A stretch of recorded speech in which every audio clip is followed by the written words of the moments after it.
세계 증시와 우리 증시를 짚어보는 시간 3분 증시입니다. 연합인포맥스 권용옥 기자 나와 있습니다. 안녕하세요. 안녕하십니까? 네, 간밤 미국 증시 어땠습니까? 네, 간밤 미국 증시는 연방공개시장위원회 결과를 소화하며 하락했습니다.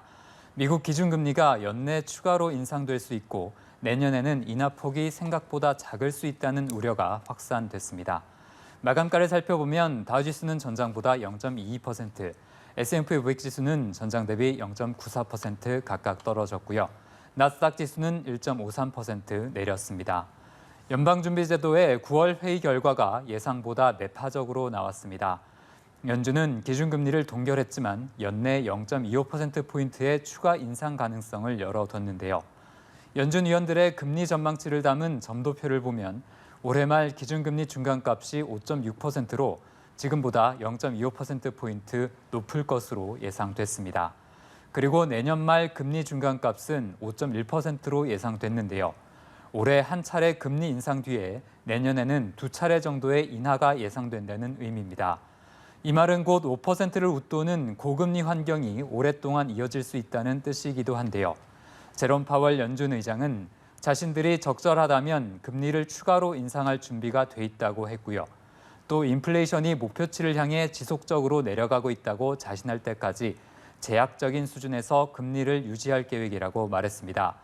제약적인 수준의 금리라는 것은 경기를 둔화시킬 정도의 높은 수준의 금리라는 뜻입니다. 네, 연준의 발표 내용이 생각보다 시장의 우려를 키운 것 같습니다. 네, 그렇습니다. 통화 긴축을 선호하는, 즉 매파적인 회의 결과에 미국 국채금리가 크게 뛰었는데요. 장기와 단기 국채금리가 모두 크게 올랐습니다. 이에 따라 금리에 민감한 기술주들의 부진이 두드러졌는데요. 투자자들은 인플레이션이 완화돼 연준이 긴축 기조를 끝내기를 기대했지만 인플레이션 압력이 좀처럼 완화되지 않는 데다 경기는 크게 살아나고 있습니다. 이에 따라 연준이 더 오래 더 높은 금리 수준을 유지할 가능성이 커지고 있는데요. 네. 통화 정책에 민감하게 반응하는 미국 금리 선물 시장은 11월 기준금리 동결 가능성을 크게 보면서도 12월 금리 인상 가능성을 40% 정도로 반영했고요. 내년 상반기에 금리를 인하할 것이라는 당초 기대는 크게 줄었습니다. 네, 이번 회의에 대해서 전문가들은 대체로 어떻게 평가를 합니까? 네, 전문가들도 연준의 기준금리가 예상보다 더 높은 수준에서 더 오랜 기간 지속될 가능성이 크다고 평가했는데요. 미국 경제의 회복세가 생각보다 강해서 이번 금리 인상 주기가 훨씬 더 길게 이어질 수 있다고 진단했습니다.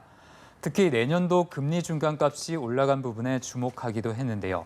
최근 유가 등 에너지 가격 상승에 더해 미국 소비와 경제 활동 지표가 살아나면서 금리 전망치가 올라간 것으로 풀이했습니다. 일부에서는 주식시장이 고금리 환경에 어느 정도 익숙해져 있는 만큼 시장 분위기가 크게 나빠지거나 하지는 않을 것이라는 의견도 있었습니다. 네, 마지막으로 오늘 코스피 전망 짚어주시죠. 네, 어제 코스피는 미국 금리 결정을 앞두고 강보합권에 머물렀습니다. 지수는 2,560부근에서 거래됐는데요. 오늘 코스피는 FOMC 결과를 소화하며 약보합권에서 출발할 것으로 전망됩니다. 미국 금리가 예상보다 오랜 기간 높게 유지된다는 것은 국내 증시의 부담인데요. 당장 미국 국채 금리가 크게 오르면서 코스피는 하방 압력이 우세할 것으로 예상됩니다. 네, 알겠습니다. 3분 증시 권용옥 기자와 함께했습니다. 고맙습니다.